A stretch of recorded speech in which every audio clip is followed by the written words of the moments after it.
Okay, so here is the first group of the questions. Okay. First, can we say that God is necessary, but then there are still evil, suffering, or sin? They still exist. How do we reconcile this with believing in a loving God? Does that imply that even if Adam didn't fall into sin, then evil and suffering will still be necessary?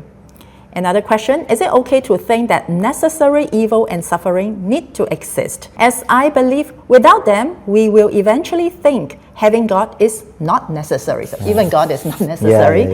Okay, the last question in this group, if suffering or evil can bring a greater good and greater glory for God, why doesn't suffering or evil exist within the triune God? So, in the discussion, in theological and philosophical discussion, we have this necessary. Like God, we believe, is a necessary being. It means that He must exist. Yeah, something that is necessary must be true, must exist. And God is a necessary being. He must exist. However, we also believe that evil and suffering is contingent. It means it may exist, it may not exist. Yeah. But as in reality we see today, evil exists. Yeah, but it doesn't have to be that way.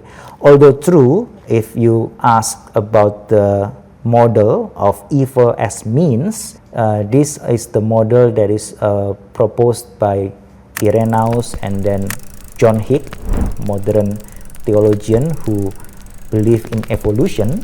For them, evil is somewhat necessary because they believe creation is not perfect, humans are not perfect. Through evil and suffering, they become perfect. But that is not what traditional Christians will think about. That is not what I think about. I believe that creation is perfect, and yet somehow there is this evil that contingently enter into the world and make everything fall into chaos, fall into evil, sin, and suffering. So God is necessary and evil is contingent. The question is, why did He allow that to happen? And how can we still believe He is a loving God? Yeah. And if we say that through this evil, God's glory can be magnified, then why is it there is no suffering and evil in the triune God Himself? It's a very thought-provoking question, yeah. But we believe that God in Himself doesn't have evil. Yeah. He is perfect, He is holy, there is no evil in Him. And yet, somehow, in His mysterious way of thinking, He decided to create us, human being.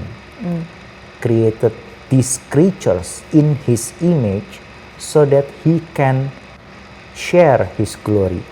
He can have relationship with them. They can have this joyful relationship and knowing Him as God creator and redeemer. And somehow God decided to let these humans fall into sin, to permit it to happen. Now, is the creation of human beings something necessary? No.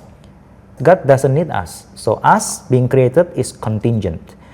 Is the fall of human beings something necessary? No.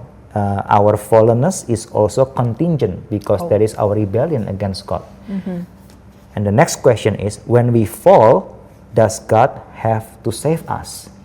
The answer is no. He can simply let us perish in our sin. And yet, He also contingently decide to save us, to redeem us.